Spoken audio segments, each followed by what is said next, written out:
할렐루야. 사랑하는 성도 여러분, 우리는 일주일이 지나면 2022년도에 우리가 성탄을 맞이할 것입니다. 성탄은 하나님이 우리에게 주신 최고의 선물이고 영광의 선물입니다. 그 선물의 이름이 바로 예수 그리스도이십니다. 하나님은 예수님이 탄생하기 전에 그 예수의 이름과 예수님이 이 땅에 오시는 그 목적과 그가 하실 일을 우리에게 예언해 주셨습니다. 오늘 본문 우리가 21절 말씀을 읽었는데 그 내용을 보니까 아들을 낳으리니 그 이름을 예수라 하라. 이는 그가 자기 백성을 저희 죄에서 구원할 자이시라 하니라 라고 분명히 말씀하고 있습니다. 이름 예수, 그가 자기 백성을 저희 죄에서 구원할 자이시라. 하나님이 이름을 분명히 주어주면서 예수님이 그 이름을 가지고 어떻게 해야 될 것인가 사명을 분명히 보여주고 있는 것을 볼 수가 있습니다. 예수님의 이름은 우리를 죄에서 구원할 수 있는 유일한 분이십니다. 나시기 전에 그의 이름과 그가 그의 하실 일을 우리에게 주셨는데 그 이름은 예수이고, 그리고 그가 하실 일은 자기 백성의 죄에서 건져주시고 죄 가운데에 빠져있는 우리를 하나님께서 의를 입히셔서 하나님의 자녀 삼아 주시는 것이 예수님이 하실 일이고 이 땅에 오신 목적임을 분명히 말씀하고 있습니다. 우리가 이 예수라는 이름을 좀 더 구체적으로 보게 되면, 예수라는 이름은 구약 성경에 여호수아라는 그 장군이 있죠. 모세의 수제자였던 여호수아라는 말과 똑같은 말입니다. 예수는 헬라 말이고 히브리 말로 여호수아라고 얘기하는데, 이 여호수아라는 뜻은 하나님은 구원자라는 뜻입니다. 하나님은 구원자이시다라는 뜻입니다. 이번의 뜻에 어울리게 이 구약의 여호수아는 하나님이 주시는 그 능력을 가지고 그런 이스라엘 백성들을 갖다가 애굽에서 이끌어서 이제 이 광야 끝까지 왔는데 이스라엘 백성들을 요단강을 건너고 여리고성을 무너뜨리고 그리고 이 가나안 땅을 점령했던 이 하나님의 구원의 능력을 보여준 사람이 바로 구약의 여호수아인 것입니다. 그런 이스라엘의 가장 위대한 영도자인 모세조차도 이 이룩하지 못했던 가나안 입성을 이룬 사람이고 가나안을 점령했던 인물이었습니다. 이와 같이 여러분, 이 여호수아가 구약 시대에 그의 이름과 같이 그런 하나님의 구원을 이룬 가나안 땅을 점령했던 위대한 인물이었듯이 예수님께서도 이 하나님의 능력을 가지고 이 땅에 태어나신 분이십니다. 그러나 예수님께서는 능력을 지니시되 여호수아와 같은 무력의 능력을 갖고 있는 분은 아니십니다. 여호수아는 구약 성경에 보니까 칼을 가졌지요. 그리고 그 칼을 가지고 무력을 가지고 이 여리고성을 무너뜨리고 그 가나안 땅을 점령했습니다. 여호수아의 힘은, 능력은 칼에서 나왔습니다. 물론 하나님이 능력을 주어서 그 칼의 권세를 가지고 이 가나안 땅을 점령을 했지만, 그러나 예수님께서는 일생 동안 여호수아와 같은 세상적인 칼을 가지고 무력을 가지고 여러분 이 땅을 다스린 것은 결코 아니셨습니다. 예수님은 무력을 싫어하셨습니다. 철저히 배격하셨습니다. 예수님이 물론 그런 능력을 갖고 계시지 않은 것은 아니었습니다. 예수님 말씀하셨듯이 예수님이 원하기만 하면 하늘에 있는 천사들 12영 되는 천사들을 동원해서 얼마든지 자기에게 악을 행하는 이 로마 군병들에게 자기를 잡는 그런 모든 악한 자들을 얼마든지 쳐부술 수 있는 이 칼의 능력도 있었지만 예수님은 이 칼의 권력을 사용하지 아니하고 예수님은 하나님의 은혜로 모든 것을 다스렸습니다. 예수님이 사용하셨던 힘은 악을 선으로 바꾸는 힘이었었고, 악에 대하여 참고 인내하는 힘이었고, 인류의 역사를 마지막으로는 그 예수의 무릎 앞에 꿇는 대단한 권세와 능력을 가지신 분이셨습니다. 여러분, 오늘 본문을 우리가 좀 더 자세히 보면 이렇습니다. 21절 중반절 말씀 보니까 이는 그가 자기 백성을 저희 죄에서 구원할 자이심이라. 그가, 예수님이 자기 백성이라고 했습니다. 자기 백성을 저희 죄에서 구원할 자이심이라. 예수님이 어떤 일을 하시느냐? 여러분, 예수님이 오셔서 할 일이 뭐냐면 자기 백성을 구원한다는 것인데, 여러분, 이 자기 백성이 누구인가를 우리가 아는 것이 매우 중요합니다. 자기 백성이란 예수 그리스도의 권위와 그의 통치, 그러니까 예수님의 권위와 예수님의 다스릴 수 있는 그 권위를 전인적으로 인정하는 모든 하나님의 백성을 의미합니다. 자기 백성이 누굽니까? 라고 할 때는 이 세상의 모든 사람들이 자기 백성이 아니라 예수님의 권위와 예수님의 다스리심에 전인적으로 우리의 지정의를 다해서, 우리의 머리와 마음과 힘을 다해서 이 예수님의 말씀에 순종하는 사람들, 메시아의 백성, 하나님의 백성들을 우리는 자기 백성이라고 분명히 말하고 있는 것입니다. 그런데 이 자기 백성들은 안타깝게도, 아쉽게도 이 하나님의 백성들이 죄에 빠져 죽을 수밖에 없게 되었습니다. 아담과 하와가 에덴 동산에서 죄를 범함으로 사탄의 올무에 빠지게 되므로, 여러분, 이렇게 자연스럽게 태어난 모든 인생들은 죄에 빠지게 되었고, 또한 살아가면서 수많은 죄를 범하며 살아가게 되었습니다. 죄에 빠진 인간이 되었습니다. 죄의 삭은 사망이라고 성경은 얘기했습니다. 죄에 빠진 존재는 죽음에 이르게 되었고, 결국은 이 하나님의 백성이라고 하는 많은 백성들은 이렇게 죄를 범하고 사탄의 올무에 놓이게 되었고, 죄로 인해서 우리는 사망으로 휩쓸려 갈 수밖에 없는 이런 존재였습니다.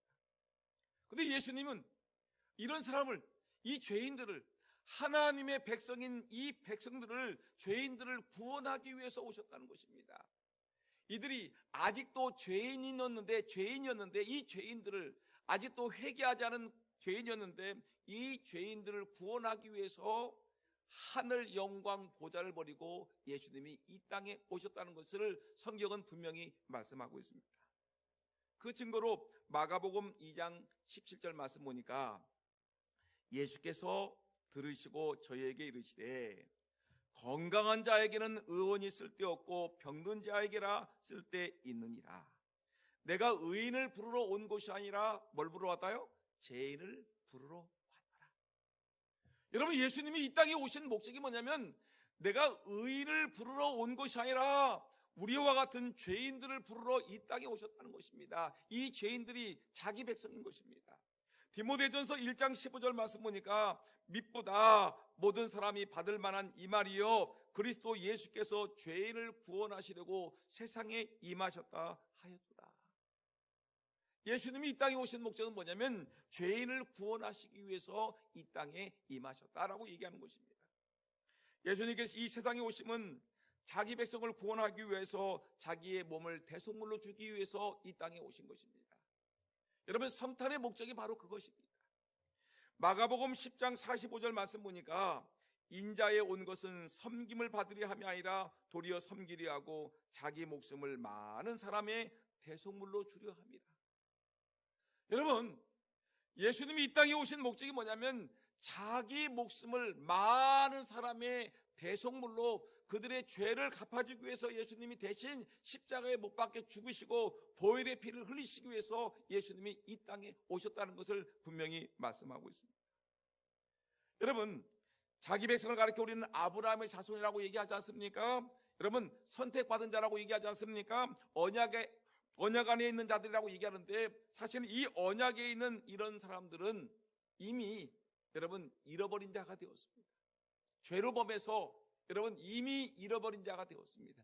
그런데 예수님은 이 잃어버린 자기의 백성들, 이 백성들 죄로 범해서 이미 잃어버린 이 죄인들을 구원하러 오셨습니다. 누가복음 19장 9절 10절 말씀 보니까 예수께서 이르시되 오늘 구원이 이 집에 이르렀으니 이 사람도 아브라함의 자손이로다. 인자에 온 것은 잃어버린 자를 찾아 구원하려 함이니라. 여러분, 오늘 이 시간에 우리 주님이 우리에게 분명히 말씀하고 있습니다. 예수님이 성탄절에 이 땅에 오신 목적이 무엇이냐? 여러분, 의인을 부르러 온 곳이 아니라 자기 백성, 죄에 빠져서 허덕이고 죄에 빠져서 멸망할 수밖에 없는 이 비참한 죄인들을 예수님이 구원하기 위해서 여러분 이 땅에 오셨음을 분명히 기억하고, 우리도 여러분 우리 주변에 죄로 빠져있는 영혼들, 잃어버린 자들을 찾아 구원하는 저와 여러분 모두가 되기를 예수님의 이름으로 축원합니다. 바로 이것이 성탄에 잃어버린 자를, 자기 백성을 구원하기 위해서 오신 예수님의 모습임을 성경은 분명히 선언하고 있습니다. 근데 자기 백성이 이렇게 죄에 빠져서 예수님 오셨는데, 예수님의 오신 목적은 저희 죄에서 구원할 자이십니다. 저희 죄에서 구원한다는 것입니다. 이 죄란 말이 있습니다. 여러분, 죄란 말을 여러분 많이 들었을 것입니다. 죄란 말은 우리가 하마르티아라는 이런 말을 쓰고 있는데, 이 화살을 쏘았습니다. 우리가 화살을 쏘았는데 저 관역이 저기 있는데, 관역을 향해서 궁수가 화살을 쏘았는데, 근데 이 화살이 관역에 명중하지 아니하고 화살이 빗나갔습니다.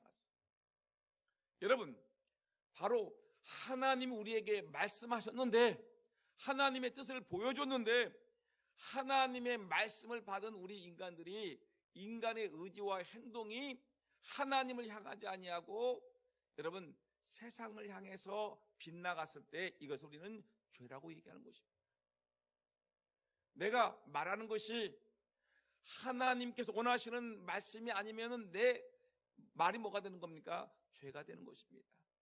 내가 열심히 돈을 벌었는데 그 돈벌음이 하나님이 원하시는 돈벌음이 아니라 내 인간의 잘못된 욕심을 가지고 우리가 살다 보니까 우리는 죄를 범하게 되는 것입니다. 내가 권력을 갖게 되는데 이 권력을 갖게 될 때 하나님의 말씀으로 우리가 순수하게 권력을 잡는 것이 아니라 죄악과 타협해서 우리가 권력을 잡게 되면 역시 이것도 권력을 잡은 이것은 바로 뭡니까? 죄가 된다는 것입니다.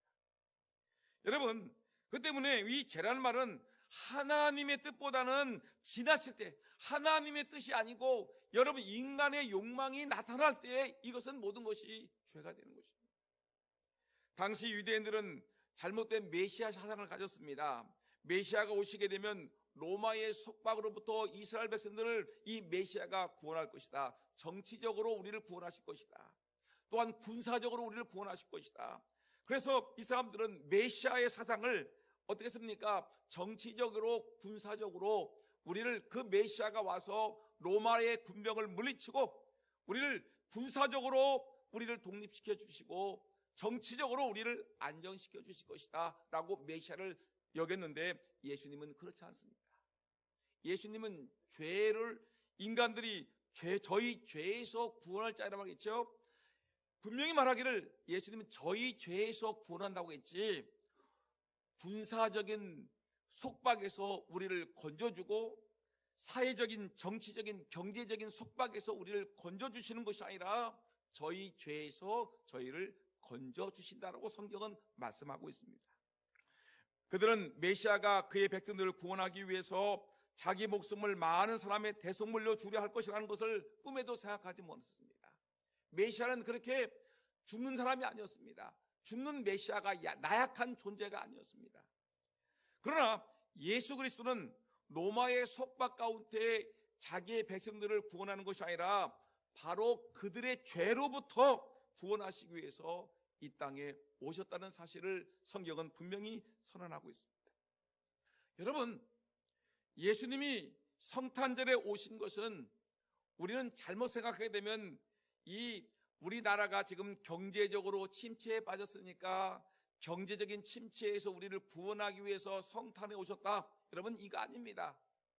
우리나라가 정치적으로 혼란에 빠졌으니까 메시아가 오셔서 정치적인 삶 속에서, 어려운 삶 속에서 우리나라를 정치적으로 안정시키기 위해서 성탄에 예수님이 오셨다, 이것이 아닙니다. 예수님은 우리를 구원하기 위해서 오셨는데 어디서 구원하는 것이냐면 우리가 빠져있는 죄에서 우리를 구원하시기 위해서 이 땅에 오셨습니다. 여러분, 우리의 죄가 무엇입니까? 우리의 죄는 너무나 많습니다. 정말 말로 표현할 수 없을 만큼 우리가 지은 죄는 너무나 많이 있습니다. 살아가면서 우리가 입술로 지은 죄가 얼마나 많이 있고요, 손과 발로 지은 죄가 얼마나 많이 있고요, 우리의 마음으로 지은 죄, 우리의 눈으로 지은 죄, 삶 속에 지은 죄가 얼마나 많이 있습니까? 이 죄 때문에 사람들은 꼼짝하지 못하고 죄에 질질 끌려다니면서 죄로 말미암아 죄책감을 갖고 사람들은 죽어가고 있는 것을 볼 수가 있습니다. 여러분들의 죄는 무엇입니까? 여러분, 제가 젊은 청년 때에 좋아했던 철학자가 있습니다. 그 철학자의 책을 제가 많이 읽었습니다. 그 철학자는 제가 좋아하는 키에로 케고르라는 철학자였습니다. 여러분, 이 철학자는 그의 아버지는 무신론자였었습니다. 하나님이 어디 계시냐라고 소리쳤습니다.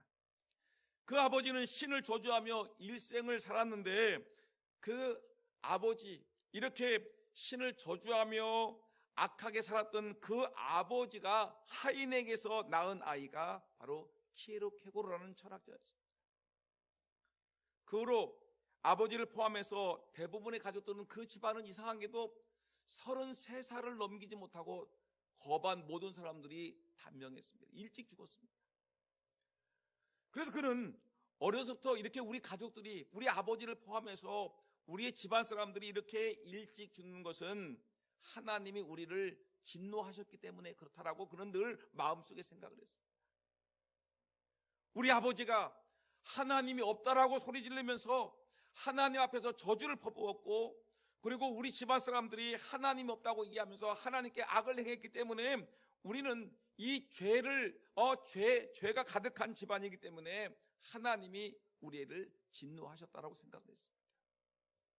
그래서 이 철학자 이 키에로 케고르는 이 어렸을 때 이 죄의식, 내가 하나님 앞에 지은 죄, 그리고 또한 우리 아버지가, 우리 가족들이 하나님 앞에 지은 죄가 너무나 크기 때문에 이 죄의식이라는, 이 죄라는 것을 갖다가, 이 죄책감, 죄의식이라는 것을 항상 몸에 가졌기 때문에 그의 책을 읽어보게 되면 항상 죄에 대한 책임감들, 죄의식에 대한 예언들이 나오고 있습니다.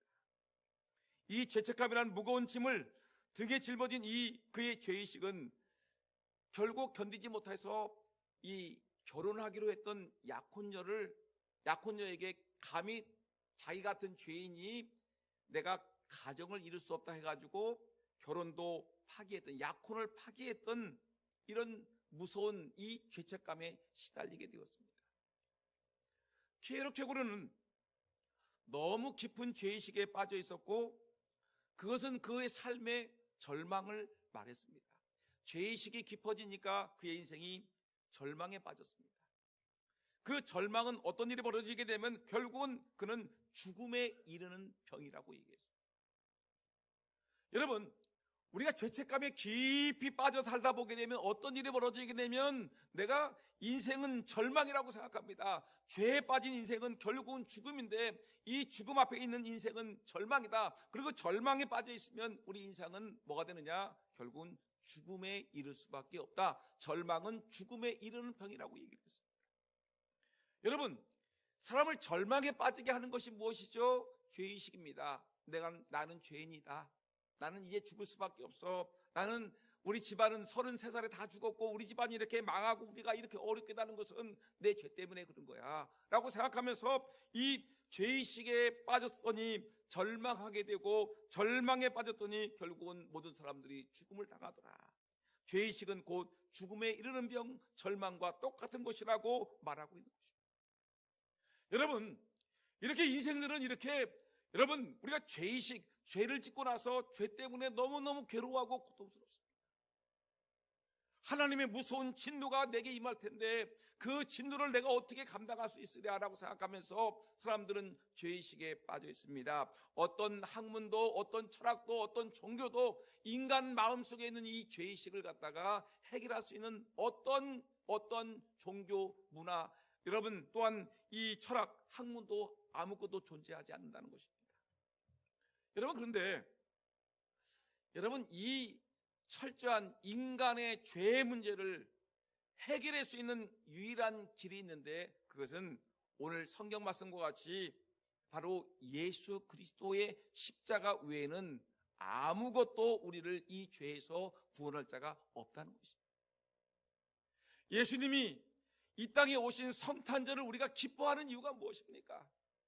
여러분, 우리가 예수님이 성탄절에 오셨을 때 우리가 왜 예수님을 영접하고 기뻐하는 이유가 뭐냐면 우리 인간들이 죄인이기 때문에 그렇습니다. 우리의 죄에서 구원하실 분은 오직 예수 그리스도 한 분밖에 없기 때문에 그분이 우리의 구세주이고 그분이 우리를 사랑하셨고 그분이 우리를 이렇게 구원하셨으니 예수님의 그 이름만 우리는 들어도 우리의 죄에서, 자기의 백성들의 죄에서 저희를 구원하기 위해서 예수님이 이 땅에 오셨다는 이 사실을 들을 때마다 우리는 감동하고 감격을 하고 그 예수 그리스도를 우리는 영접하는 것입니다.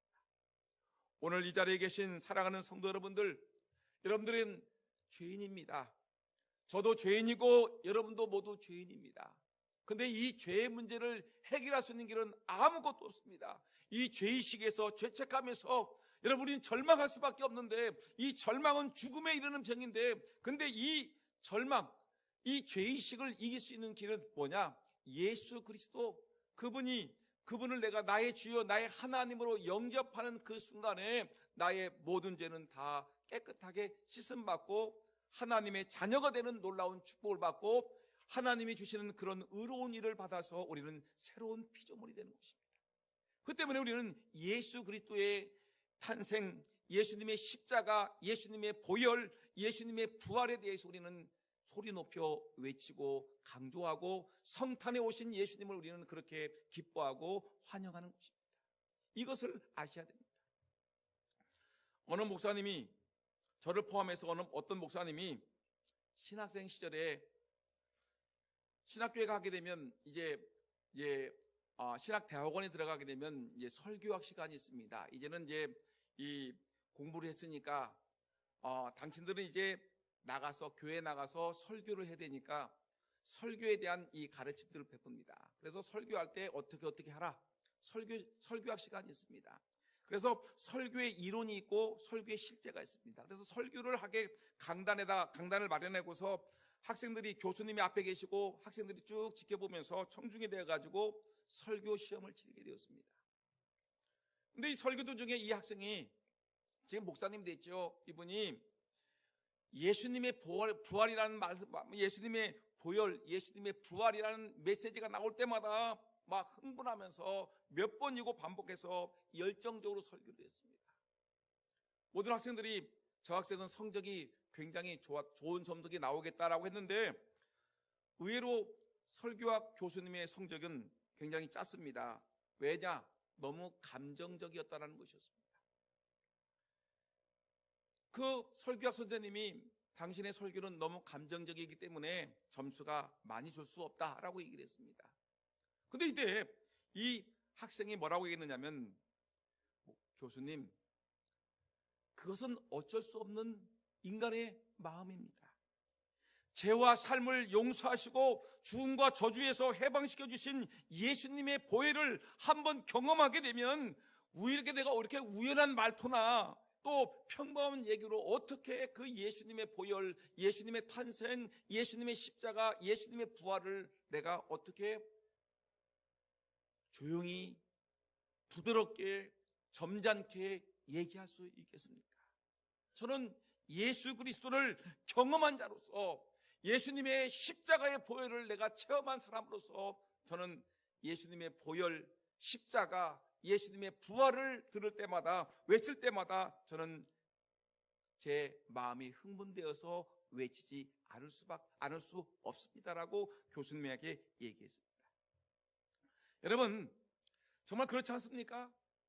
여러분들이 예수님의 탄생을 들을 때 예수라는 그 이름이 자기 백성을 저희 죄에서 구원할 자이라는 것을 여러분 들을 때마다 여러분 흥분되지 않습니까? 나 같은 죄인을, 나 같은 악한 죄인을 이렇게 내 죄에서 난 멸망할 수밖에 없는 존재였는데 나를 이렇게 주님께서 구원하셨으니 나는 그 하나님의 그 이름 앞에 감사할 수밖에 없고, 내가 멸망에 처했고 내가 죽음에 처했는데 예수님의 십자가의 그 능력과 부활의 능력으로 십자가의 보혈로 나의 모든 죄를 씻어주시고 나를 부활시킴으로 새롭게 태어나게 했으니 여러분 얼마나 감격스럽고 은혜로운 얘기가 되겠습니까? 여러분, 성탄절은 바로 이런 감격스러운 날인 것입니다.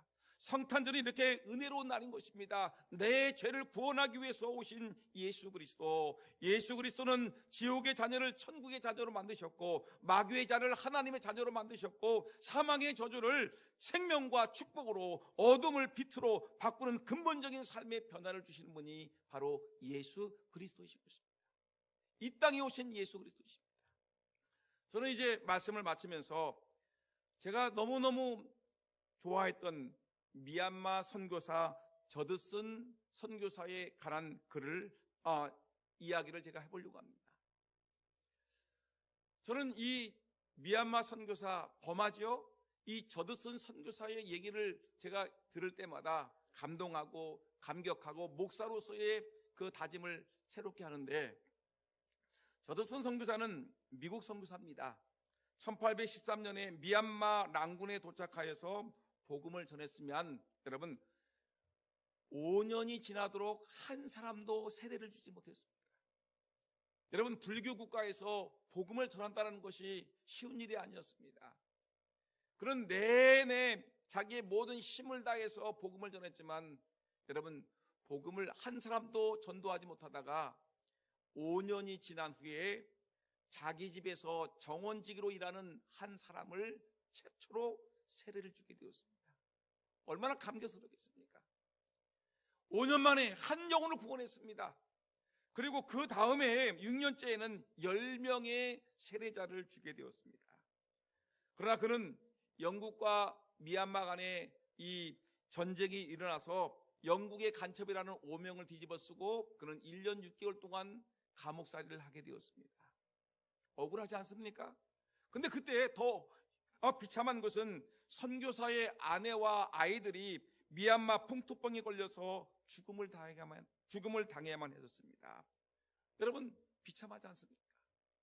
근데 그는 얼마나 그 선교 사역을 잘 감당했는지 37년 동안 당시 미얀마를 위해서 여러분 얼마나 열심히 살았는지 자기의 모국어인 영어를 잃어버릴 정도로 그는 열심히 일했습니다. 성경을 버마마로 번역을 했고 버마 영어 사전을 만들고 그는 정말 온몸을 다 바쳐서 일을 한 결과 그의 말년에 미얀마는 여러분 7,000명의 예수 믿는 사람들이 나타나기 시작했습니다.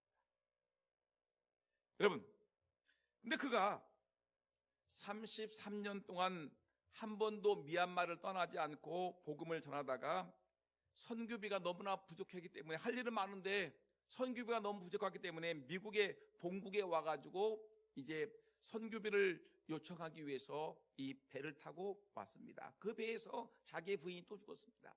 결혼 재혼했는데 또 죽었습니다. 근데 저든슨 선교사가 미국에 오자 수많은 교회들이 난리가 났습니다.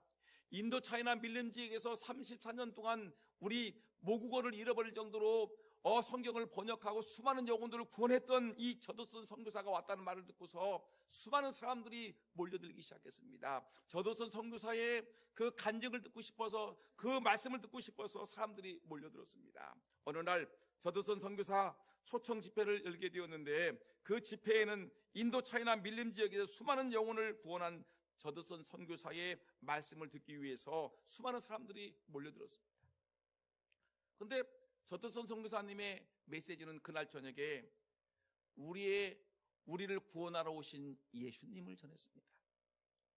사람은 밀림 지역에서 복음을 전하기 위해서 그렇게 수고했던, 그리고 수많은 간증거리가 있던, 한 영혼을 구원하기 위해서 얼마나 많은 간증거리가 있을까라고 생각하면서 이 목사님의 메시지를, 그 간증을 듣기 위해서 수많은 사람이 몰려들었는데, 예수님은 우리를 구원하러 오신 예수 그리스도에 대해서, 예수님의 그 구원에 대해서 선포를 했습니다.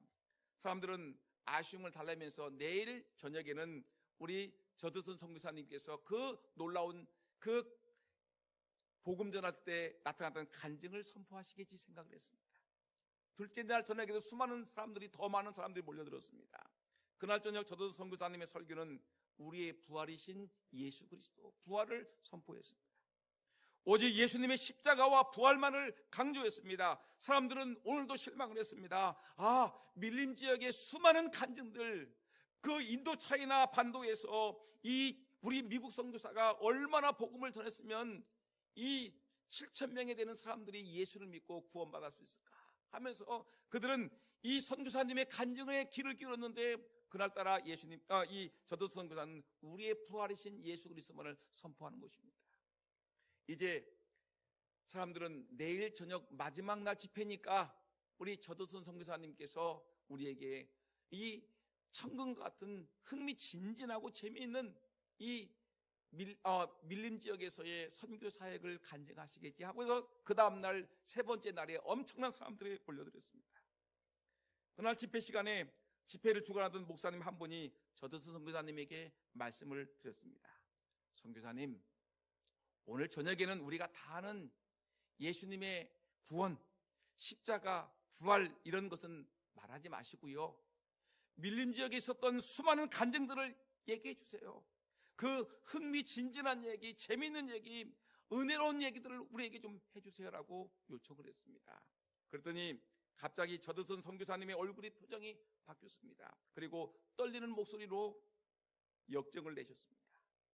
아니, 흥미진진한 얘기라니요, 아니 재미있는 얘기라니요, 예수님께서 우리를 구원하기 위해서 이 땅에 오신, 이 하나님의 영광을 버리고 이 땅에 오신 예수 그리스도의 그 얘기보다 더 흥미롭고 더 재미있는 얘기가 어디에 있습니까?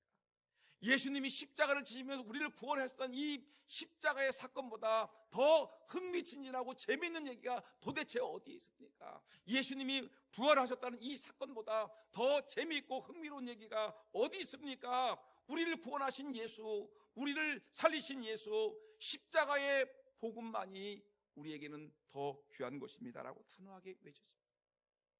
여러분, 우리는 기억하셔야 됩니다. 이제 성탄절입니다. 성탄절에 산타크로스가 등장하고, 여러분 선물이 등장하고, 여러 가지 여러분 성탄의 중요한 얘기들, 여러 가지 재밌는 얘기들이 여러분 나타나기도 하지만은 더 중요하고 핵심적인 것은 뭐냐면, 예수님이 하늘 영광 보좌를 버리고 죄인인 우리를 구원하기 위해서 이 땅에 오셨다는 것, 우리를 구원하러 오신 예수 그리스도, 우리의 생명을 살리기 위해서 오신 그 예수 그리스도, 여러분 구원자 오신, 성탄에 우리를 구원하러 오신 예수님을 찬양하고 우리를 생명을 살리신 예수 그리스도를 외치는 저와 여러분 모두가 되기를 예수님의 이름으로 축원합니다.